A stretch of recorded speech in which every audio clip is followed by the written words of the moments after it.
I've been single for 10 years. It's not a long shot. Somebody just needs to grow a pair and step up. I'm shockingly available. So this old clip from 2019 of Charlize Theron talking about being single and shockingly available is doing the rounds again. And since all you ever hear about is the male loneliness epidemic, men are of course pouring into the comments to relate to and empathize with her situation. No, just kidding. They're tearing her apart. She just told us she's the red flag, y'all. 10 years, she's the problem. Not if you paid me. It's you.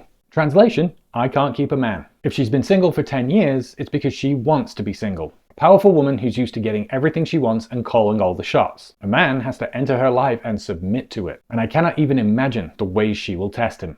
If a woman is single, then she's to blame. She's too picky, she's too demanding, she has too many red flags. She is the problem. And yet, whenever the conversation inevitably turns to that epidemic of so-called male loneliness, that call for introspection and self-awareness suddenly completely evaporates. As that too is also women's burden to bear. Because we operate from a foundation that there's never any valid reason to disqualify a man. A woman can disqualify herself by being too career-minded, too masculine, too demanding, too unstable. But if a man is single, well, couldn't be anything wrong with him, so women again must be to blame. They're too picky. They must want somebody who's taller, or who makes more money, or who has a six-pack, or is more of a simp.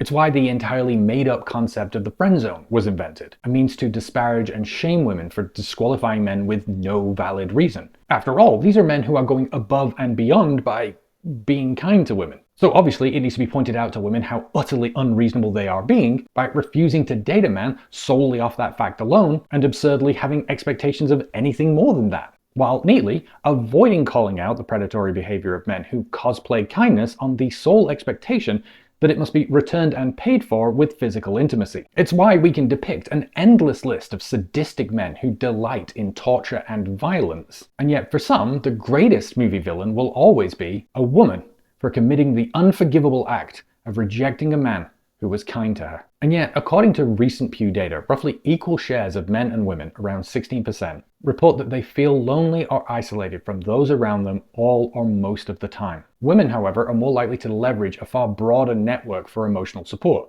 turning to friends and family, while over half of men have no one other than their partner that they say they are very likely to turn to for emotional support.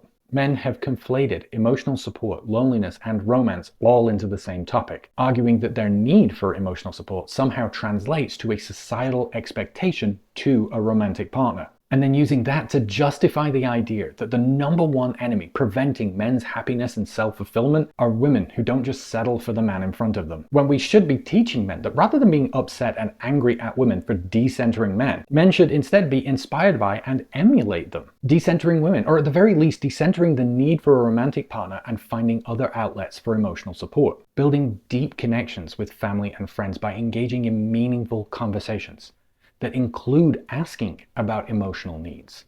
How are you, really?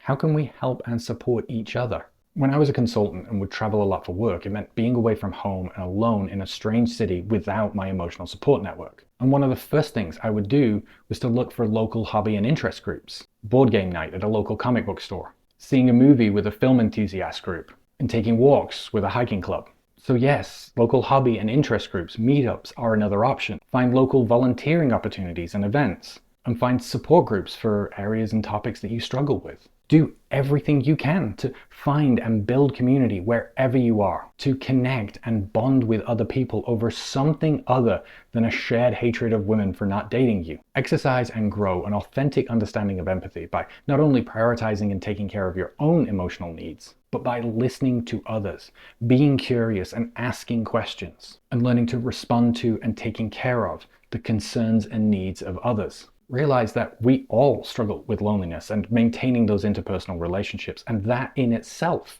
is something we can use to relate to and support each other with, rather than using being single as yet another opportunity to hurl insults at women in order to shame them.